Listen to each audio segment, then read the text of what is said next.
Thank you for joining us wherever you are.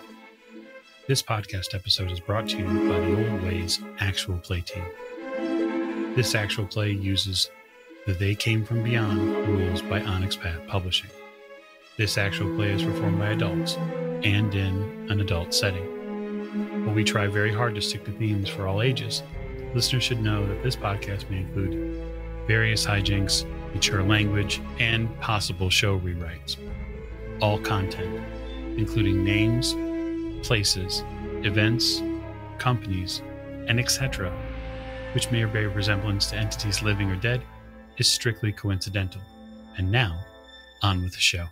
Thank you for joining us again on another episode of the Old Ways Podcast. I am normally your keeper or handler, Mike, but I'm going to be passing this production off to our director, Miranda. So take it away, Miranda. You say it's me, Miranda, and I will be your director as we continue exploring They Came From Beyond the Grave by Onyx Path Publishing. We appreciate all of our listeners here at the Old Ways Podcast, but especially our Patreon supporters.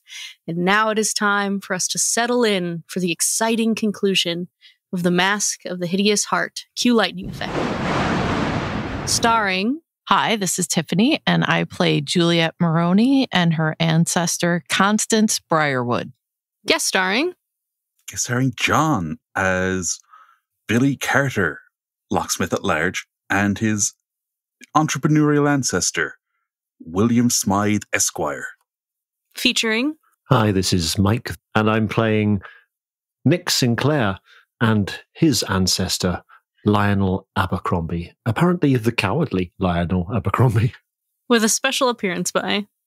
Yeah, hi, this is Mike, and I'll be playing Peter Thorngood, professor at large, and his ancestor, Archibald Samuel Cox, the Undertaker. Our Act 3 opens back in Agatha's office. She looks around, contemplating, as if she's heard something. After a long pause, though, she shakes her head and returns to the story. You'll see, she says, the investigators deduced that the Eye and Heart planned to make an appearance at a grand masquerade. And the scene once again dissolves back to the 19th century, where you're all sitting around discussing that the Eye and the Heart have obviously... Well, they've been working together this whole time. Yes, and that They seem to be very interested in this masquerade ball. Other than Lionel, who is nowhere to be seen at the present moment. Lionel has come out of his panic. And also, as a side note, because you ran away in your panic state, you did earn a rewrite for that. So we're starting this session off with 6 rewrites. So I think Lionel then crawls out from underneath his bed, brushes himself off, adjusts his cape, and strides back towards where he last saw the others. Luckily for Lionel, we're all still standing on set, waiting for him to come back after craft services is on. And I'll adjust my jacket and double-check the cane to make sure it hasn't been terribly damaged by the whacking I gave that officer. And I'll turn to the group at large and say, we have a masquerade to attend. I trust you're all prepared. Could you say we'll breach the walls of this masquerade? Well, I think that we would have to get attire appropriate for a masquerade. Indeed, and ask yourself the same question I will ask myself, which is, am I willing to pay the price? The entrance fee, you mean? Oh, of course. Right. Well, we've already got an invitation. I don't think there's a charge. It does seem that there's perhaps a bit of hedonistic behavior that should happen. Oh, wait, sorry. As we've just watched the retcon in one thing at the very start, and it's just, the eye on the heart go into the sewer, and Williams just looks at it and says, if I never see that again, it'll be too soon. And he just looks down the lens. It's weird that scene oddly got put in at this spot. Yeah, no, it's spliced in out of order. Well, as we prepare then to get our masquerade gear together, let's make sure, as I look at the camera, to seek out the evil that lurks in the night. Indeed. And to fortify ourselves and strengthen our resolve, I would like to ask you all, if you would, to join me in prayer. I call to the cosmos, to the forces of the universe, to aid us in our quest, to give us strength, to stouten our resolve, to straighten our spines, and provide the knowledge, the intelligence, and the courage to do what must be done. Yes, for as I consult the stars, I see that the moon is entering the 7th house. Jupiter aligns with Mars, and then peace will guide the planets. And yes, all of us together, love will steer the stars. Do the rest of you, join in this prayer? I believe it is one of your tropes. It absolutely is one of my tropes, yes. It's let us all pray. I'll go along with it, but mostly just to be polite. That's all right. Politeness gets me an enhancement, thank you. He's just like, yes, of course, old boy. And he just shakes his shoulders at everybody else like, what the fuck is this? Come, my friends. Let us walk into the dawning of the age of Aquarius. Aye, so the film features a montage of you getting ready for this masquerade. What activities would you like to partake in for this? Well, I've definitely got a clothes trying on montage. It's a bit Legally Blonde, if I'm honest. It's very ahead of its time, but it's in there. Mine is probably going to make sure that I have places to hide all of my weapons, my hunting knife, my stakes. Probably won't bring my rifle, but I may stash it someplace nearby.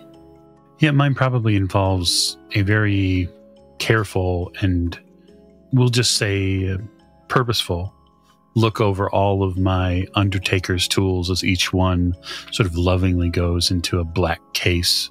And then I fill my pipe with fresh tobacco and light it with a flourish and blow the match out towards the camera. My montage consists mainly of me trying on different frilly shirts and capes until I find a combination that is suitable for the occasion. Fantastic. Now, They Came From Beyond the Grave does have a rule set for montages, but all of the things that you're doing are actually pretty easy things. I wouldn't make you roll for any of them, so I won't make you roll for a montage. But usually, each action that you complete in a montage, you will roll for and possibly fail, and so on and so forth. So that is a feature, but I don't think we need it for the simple things that you all are doing. Yeah, if I had, say, chosen to read all those books in that hidden space that we found. Yeah, that would be something that you would have to roll for. But trying on clothes and packing up your stuff and hiding a lot of weaponry on you is completely the normal things that you would do anyways, so I won't make you roll a montage scene for that. I've got a very smart-looking Phoenician mask now, so that's great. I have a trademark.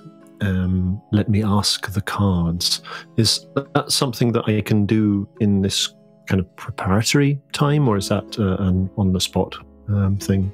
That is an on-the-spot thing. So when you actually have to roll for something related to culture or enigmas or intellect, you can utilize that to bolster your roll.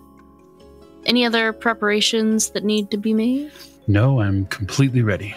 I will consult the astrological charts and that sort of thing as well, just to see what is aligned. Everything is in retrograde. Perfect.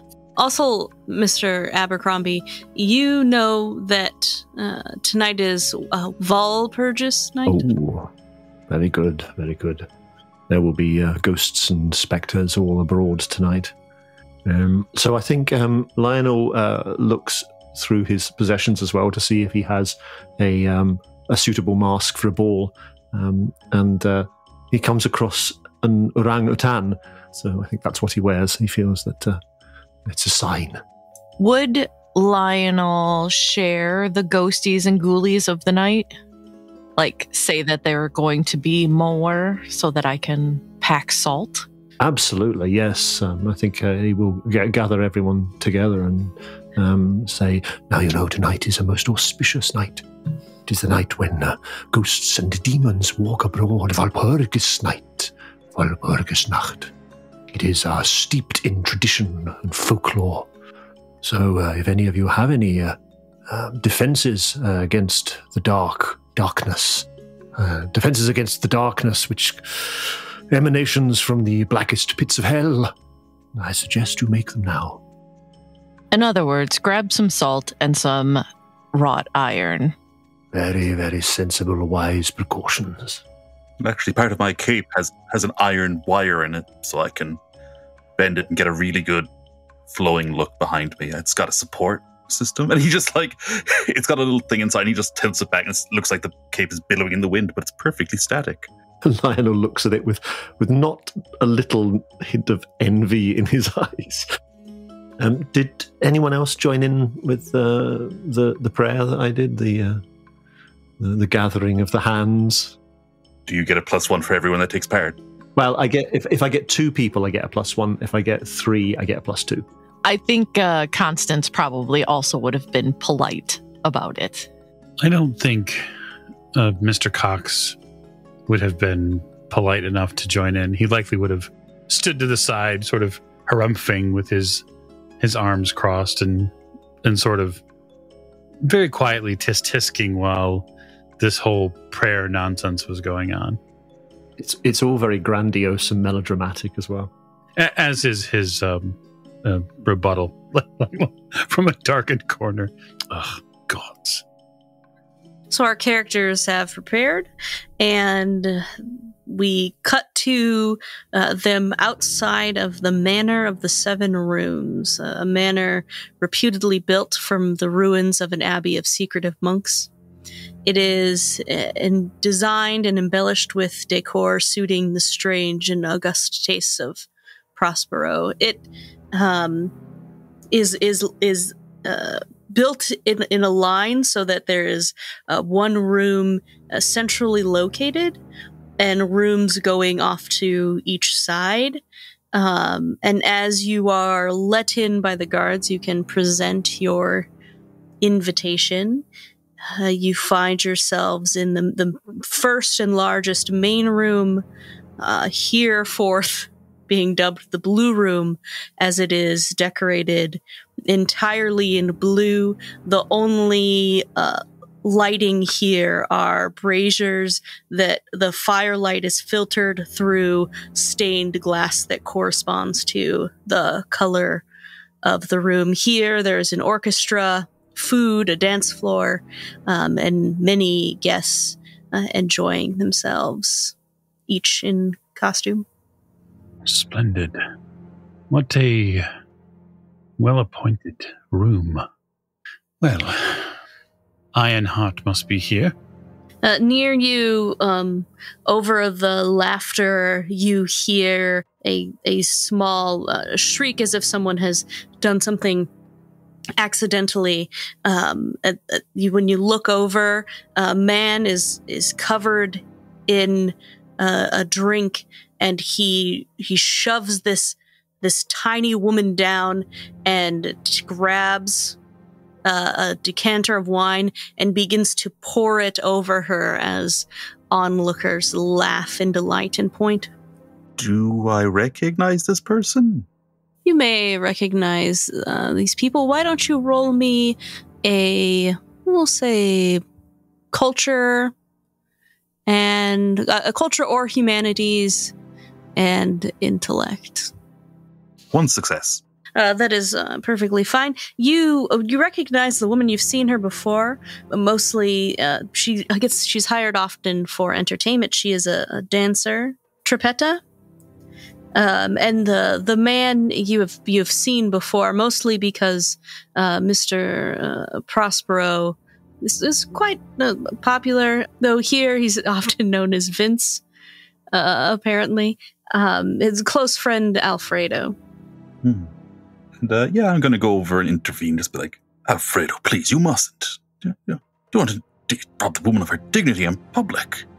Dignity? What is dignity? This woman spilled a drink on me, and she deserves for others to see her shame. And he just leans in and he's like, oh boy, I don't know if that adds up. She's laughing. Everyone around is laughing as the woman begins to cry. Yeah, I'm gonna help her up and lead her away.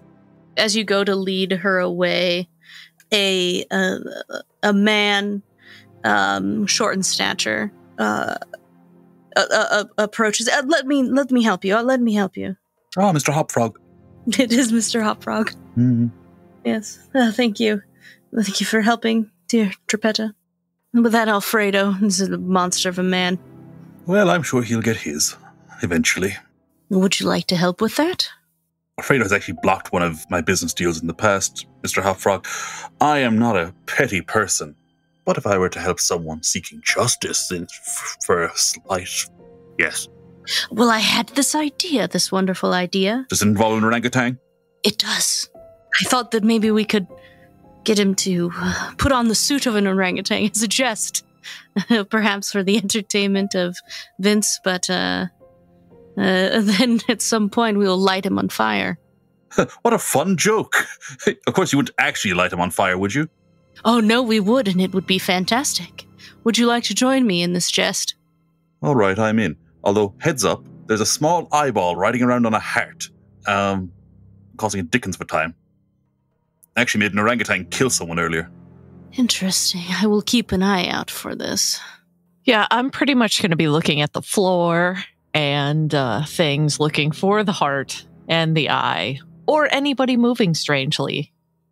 If you would like to try to hunt down this eye, why don't you roll me a survival, I'd say survival cunning. Could I also use my trope of this stands out? Yes, what does that trope do for you? I would naturally notice when something is amiss, whether it's a tile or that's raised by a millimeter, a window that wasn't open when you left, or a murdered body posed in a way to imply suicide.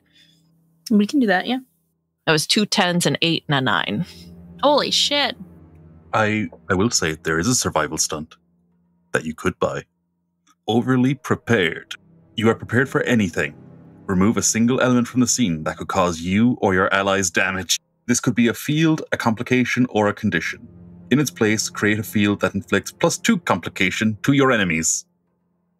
If they fail to buy it off, they take damage equal to your survival skill. Yeah, if there's some way that you would like to manipulate this room in order to set it up as an area where you have an advantage or you have a complication for your enemies, I'm all for it. Go for it. Well, then I will make sure that the exits have a chair just moved in the way so that they may trip on it. Make sure that I will spread salt in the windows so that we could track it.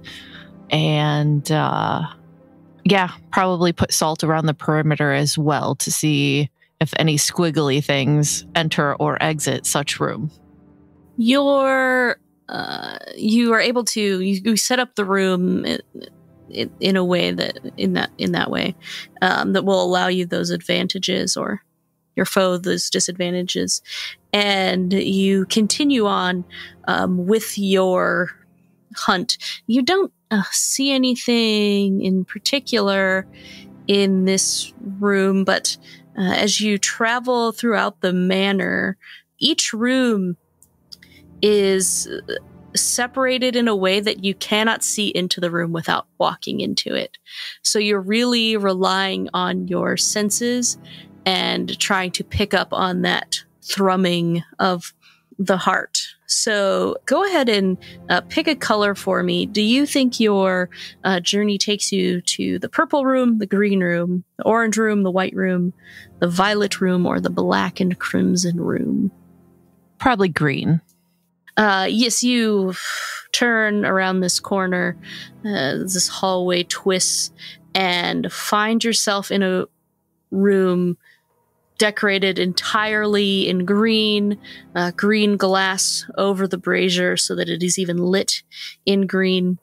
And in the center of the room is a gigantic decanter of absinthe. There are other known intoxicants spread about the room, many people imbibing and lounging on large pillows and cushions and couches. Some are laughing, some seem to have been drifting off, but one sticks out to you as at first glance it may seem like it is someone that has merely fallen asleep, but you see it's hard with the green light, but the cushion under him has pooled with blood, and as you look up, his clothes are stained with blood, and his mask seems to be covering his face, but there's blood running down one side. Okay, well, I do know it was here. So, is there a trail as there has been before when it has exited a body?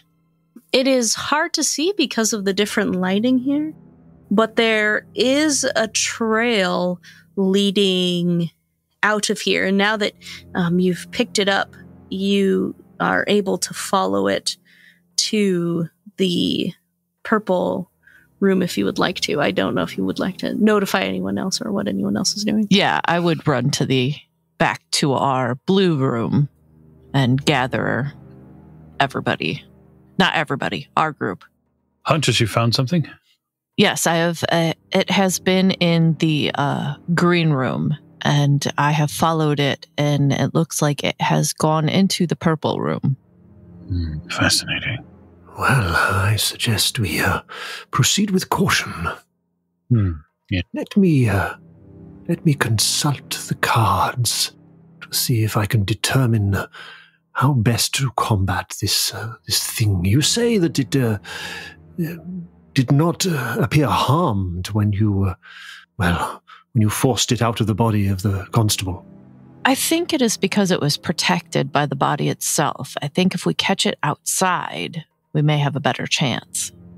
Ah, I see. Then it is not protected by any magical aura or anything of that nature. Very good. I don't know that for sure. This is just what I'm assuming.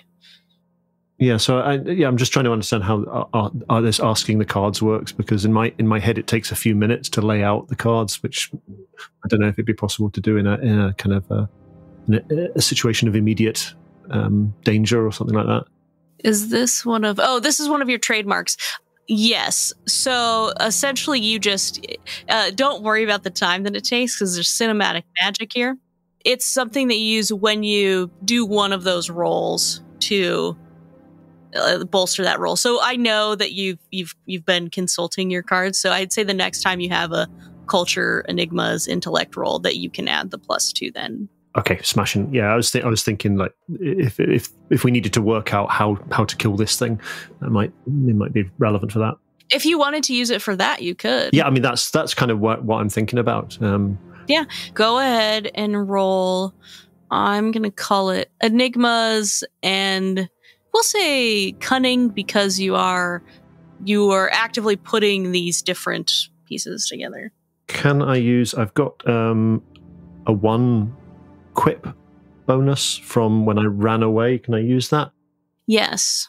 All right, so that's 2 10s, an 8, 2 10s and 2 8s. Yeah, 2 8 10s and 2 8s. Yeah. 6 successes. The cards do not bode well, but something. There are a number of things that they keep popping up in the cards. It would seem to you that the eye and the heart have been battled before, but have continued on throughout time. But there is one weakness that the cards have, or that the eye and the heart have. A silver bell. Doesn't like silver bells. Okay, all right. Is that all I get with all those successes then, yeah?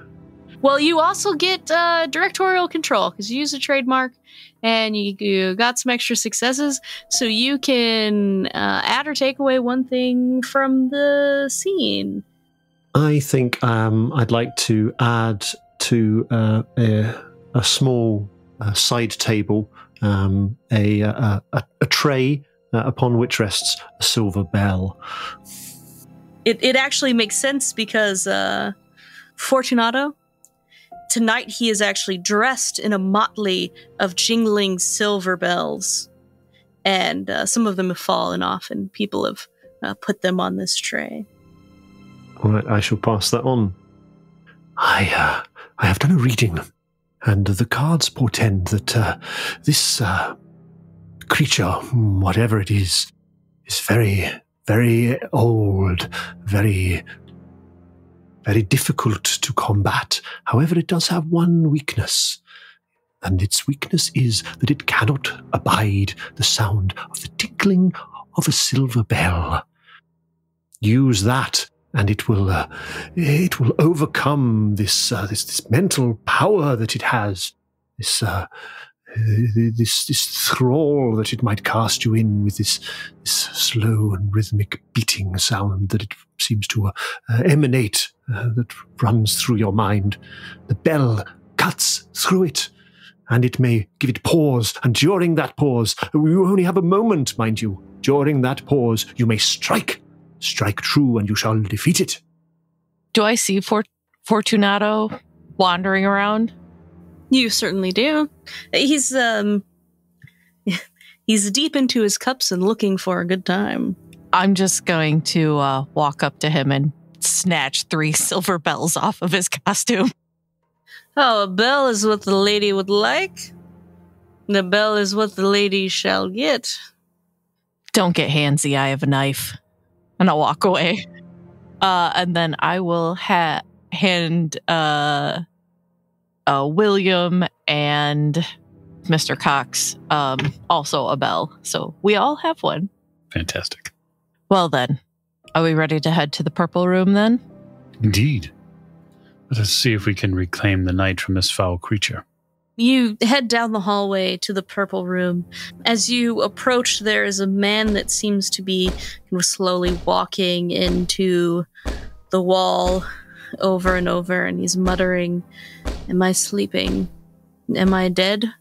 Can I, as we enter the room, use my trope sense of malice?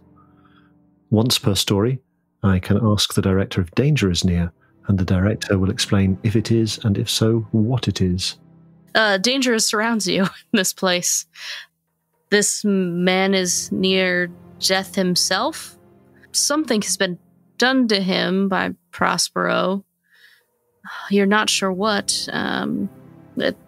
Really evil lurks all over, and you get the distinct sense that the devil himself might be here tonight.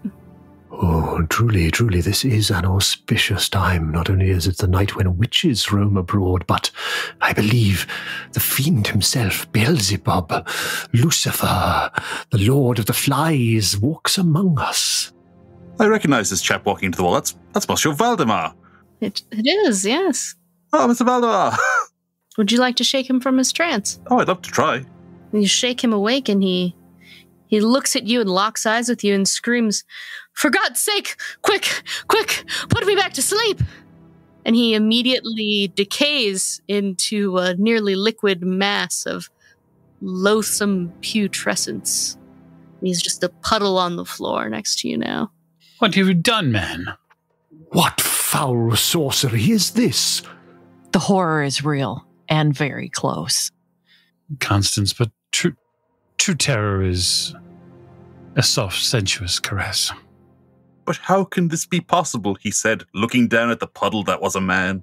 We just killed a guy and we're like, quip, quip, quip. Let's I don't know, let's put him in a bucket or something. It's not ideal, but needs must when the devil drives. Absolutely. A perfect specimen.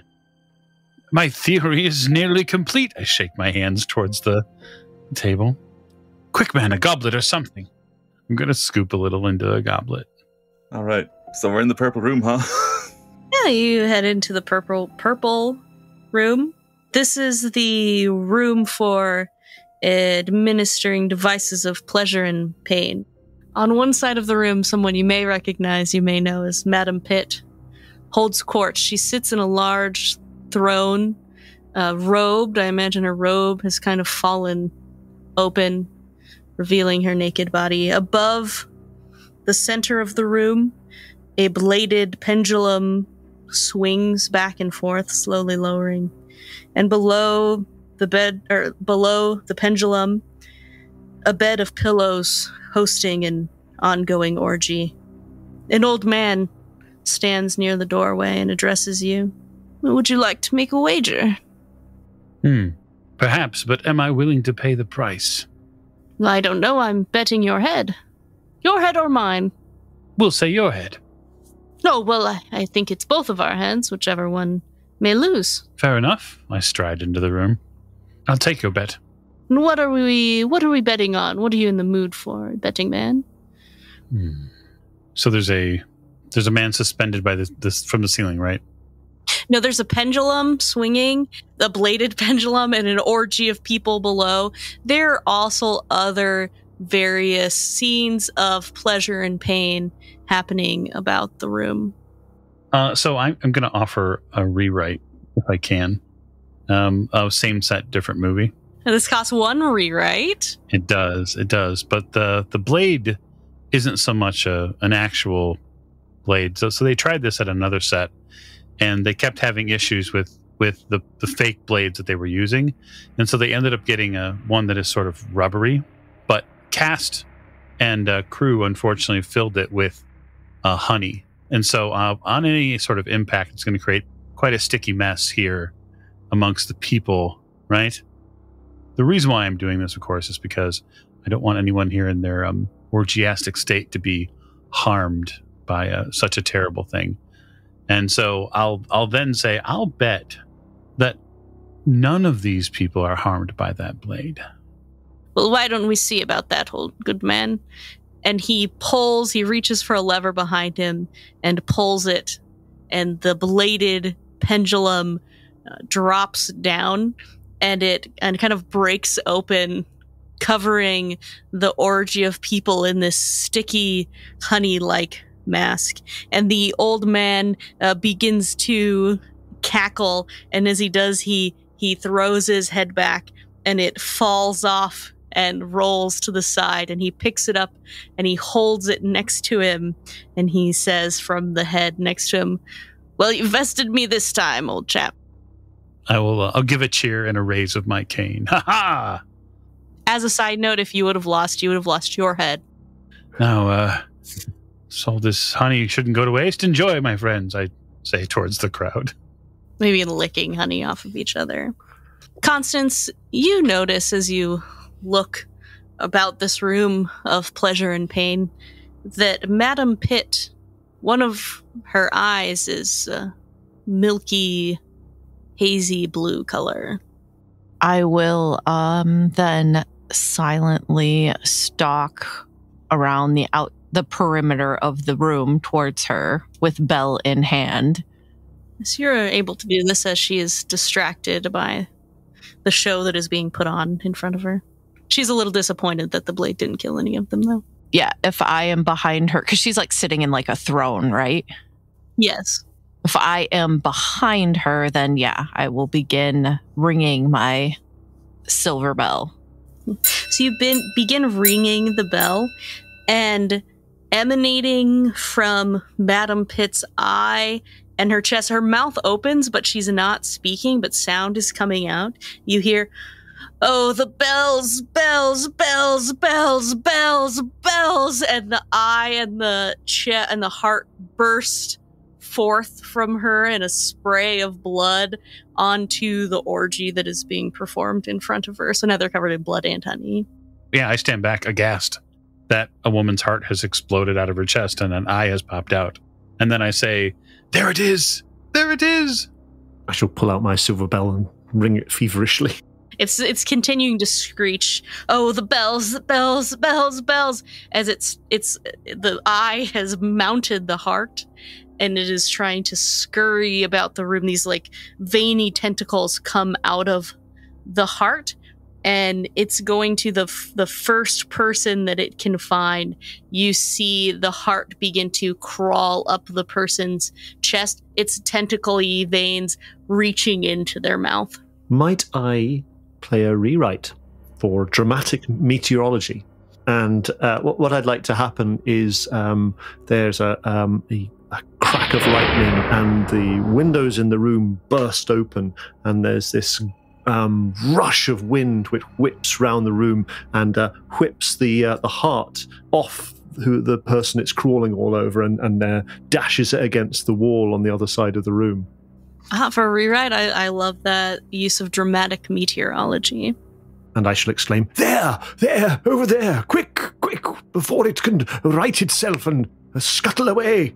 Yes, can I use Into the Fire to maybe stake it to the floorboards? Now, what is Into the Fire? Is that one of your... It's a trademark. It is a trademark. So, yes, you can use that on a combat roll. So why don't we roll... We'll roll initiative, since it feels like we're going into combat and we'll need rounds, and then we will resolve that, so that can be part of your... And that was athletics and... Either athletics and cunning, or empathy and dexterity. I got 2. I got 3 successes for William. I have 4. 1. So then our order will be Mike, John, Tiff, me, Spike. And as the scene begins to unfold, the wind is blowing in, there's honey, there's blood that's being sprayed all over everyone, and the thrumming of the heart, you can just begin to hear it in your ears. Now, as heroic players, you will have the opportunity to resist this at some point, but the minor characters in this scene do not. And so the orgy erupts into a murderous mob. People are grabbing weapons off the wall. They're beating each other as some of them are running out of the room naked. This naked, murderous mob all coalescing and attacking each other. So I will go into my leather bag, the bag I keep with me, which has all of my Undertaker tools in it.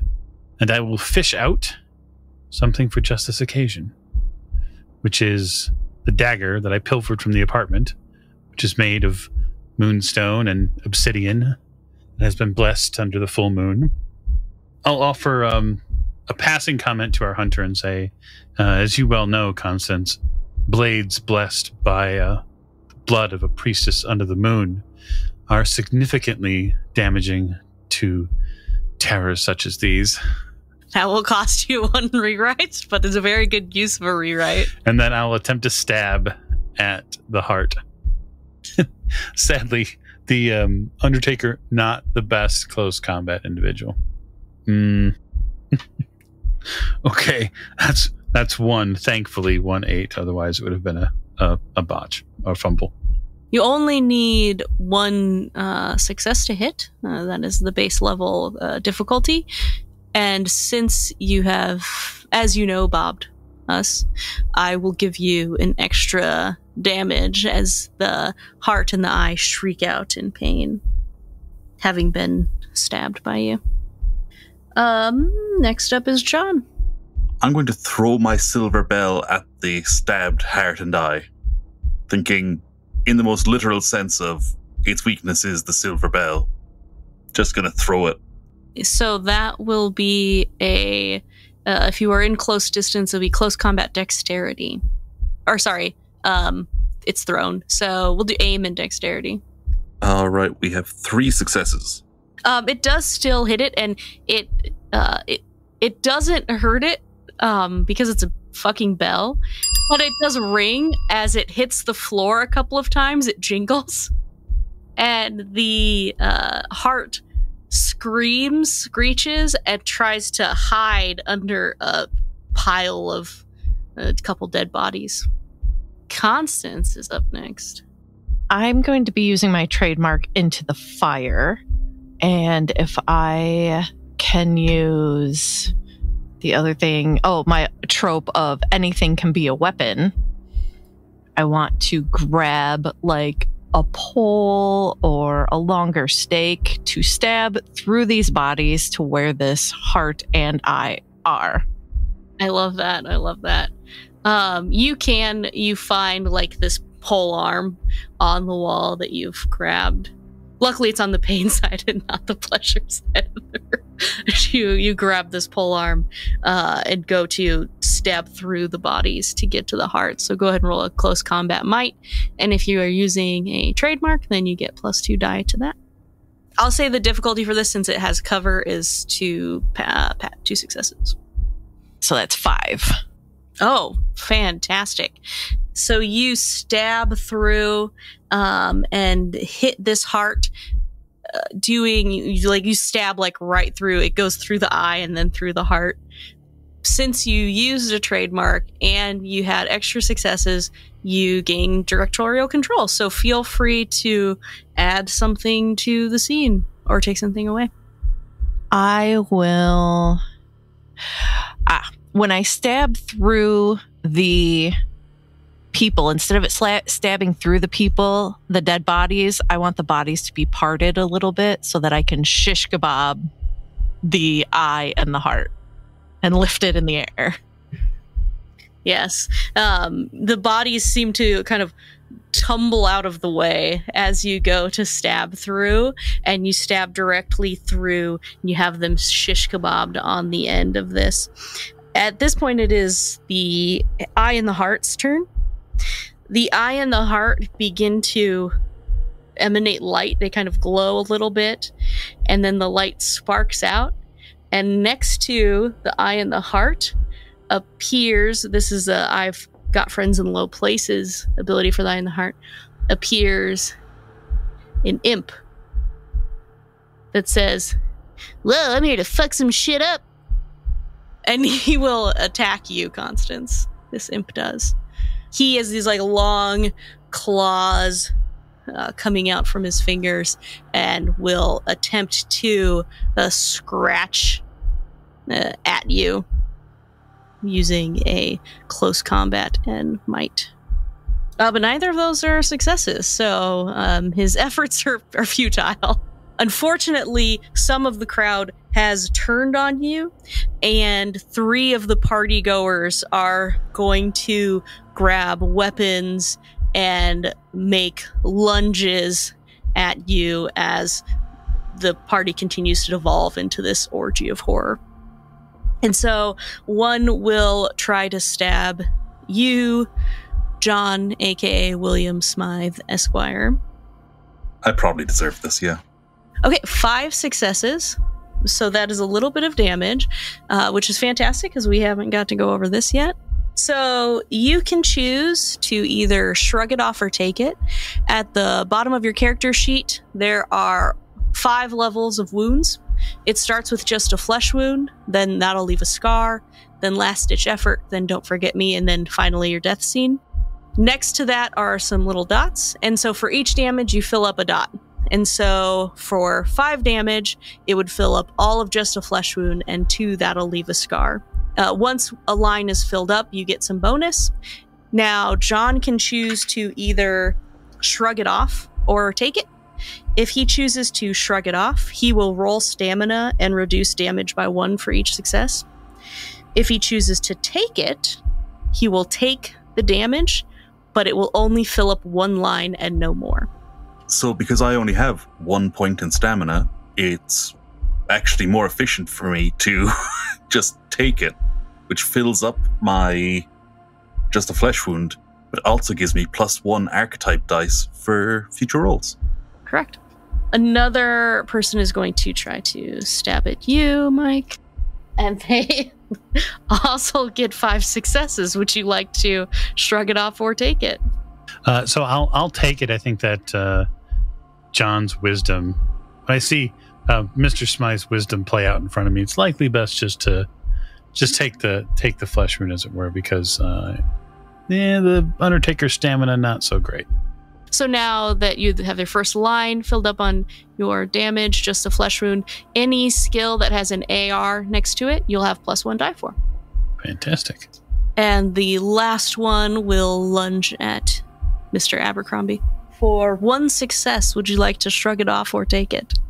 No. Okay, yes, I'll attempt to shrug it off. I have got 1 die in stamina, and I rolled a 4. Just fine. You just take 1 dot in your just a flesh wound. It is not filled yet. And then we are on to Mr. Lionel Abercrombie's turn. So I think Lionel sees this imp creature appear out of nowhere. And does the heart appear to be firmly skewered into the ground? Yes, and it's on the end of this pole arm, and it's writhing about.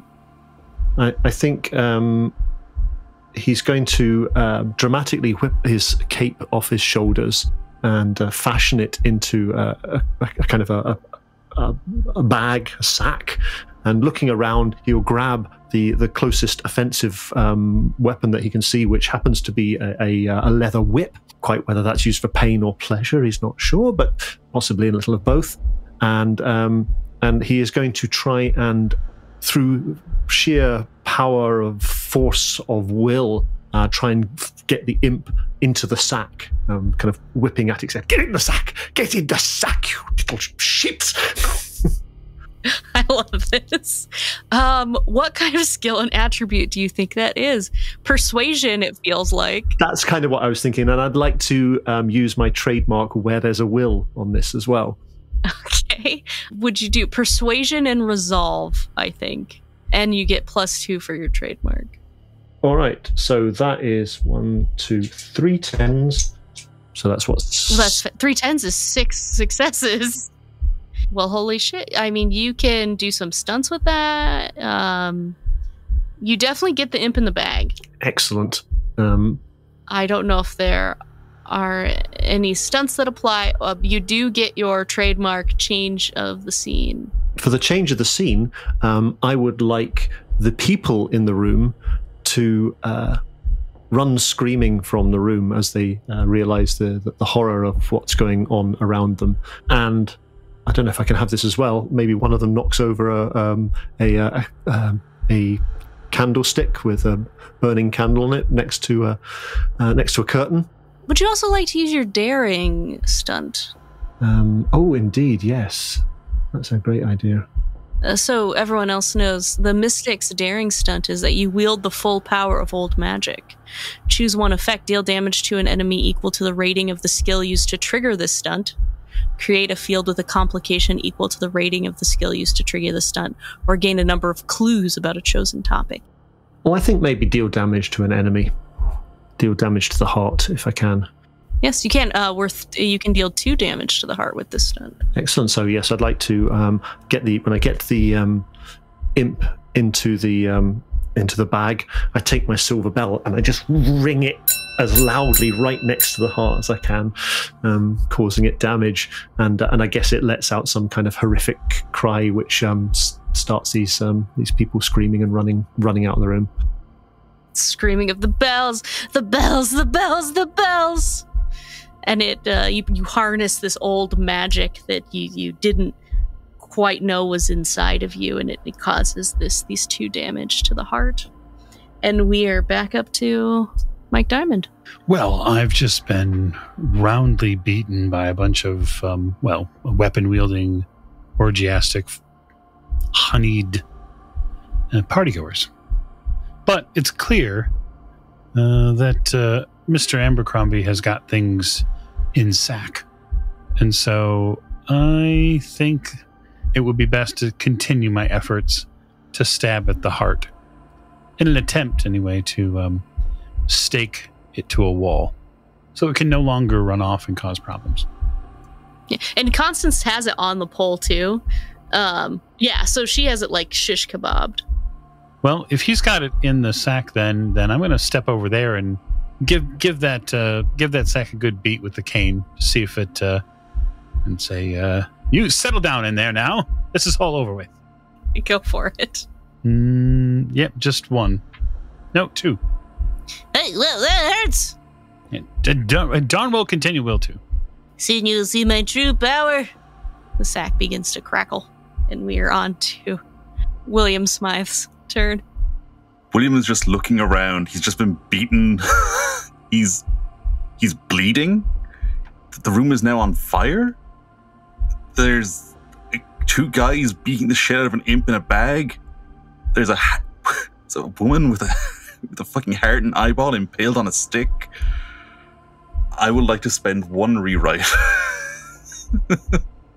on same set, different movie. And like the camera just is on him as he just surveys the room and is just like seeing all this madness. He just turns around and slaps a dildo on the wall. Turns it from like facing up to facing down. A secret door opens and he just walks through. So, correct me if I'm wrong. You've used a dildo to activate a button or a lever that was once in this set, but that had been removed for this movie. But you recognize the set. You've activated that switch so that you can make your exit. Yep. I think the set is actually on fire.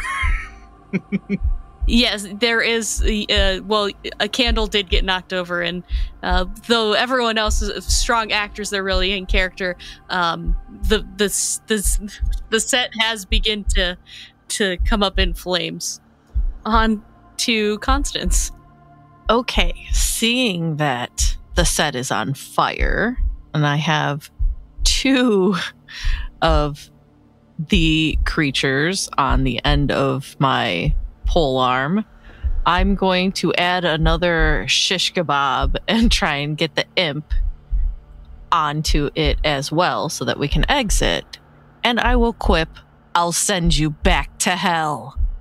That's close combat and cunning? Dexterity? Probably might still, because you got to shove it through the bag and through an imp. 3.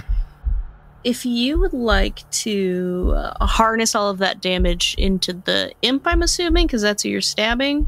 Mm-hmm. You stab the bag, it goes through the cloak, the makeshift bag, and through the imp. And as you stab the imp, he kind of lets out a gasp, and then you feel the weight go limp on the end of your polearm. And then I would like to heft it over my shoulder as if it were like, a sack and run off set. Come back with my cloak. This is actually a good time to cut to the present, I think, as our characters have trapped the heart and made their way off set, which is on fire. I don't know how the footage was saved, but we cut back to 1970 into Agatha's office. She says to you, and so you see that your ancestors trapped the heart and the eye. Some say that they destroyed it when the fire consumed the manor, but I still have my questions. They were seemingly destroyed, or we assume, but I question whether ancient evil can truly be killed. You see, the evil eye and the hideous heart, I believe, slithered down the decades from body to body, leaving a difficult trail to track. They swore terrible revenge against the descendants of those who dared to defy them, and this is why I've brought you all together. And at this point, Agatha stands, pulling an axe out from seemingly nowhere.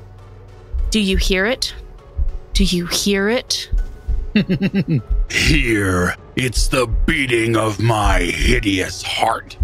And I sort of stand up and flay open my jacket, and there's this enormous swell inside the professor's chest, and his eye is now bulged out and is seething with red hatred. And our movie cuts to black as we hear the screams of Nick Sinclair, Billy Carter, and Juliet Maroney. And the credits roll on the Masque of the Hideous Heart. Thank you all for joining us. I hope you enjoyed this found footage, apparently, after the set burned down of the Masque of the Hideous Heart. And we'll see you next time for the next installment of They Came From Onyx Path Publishing.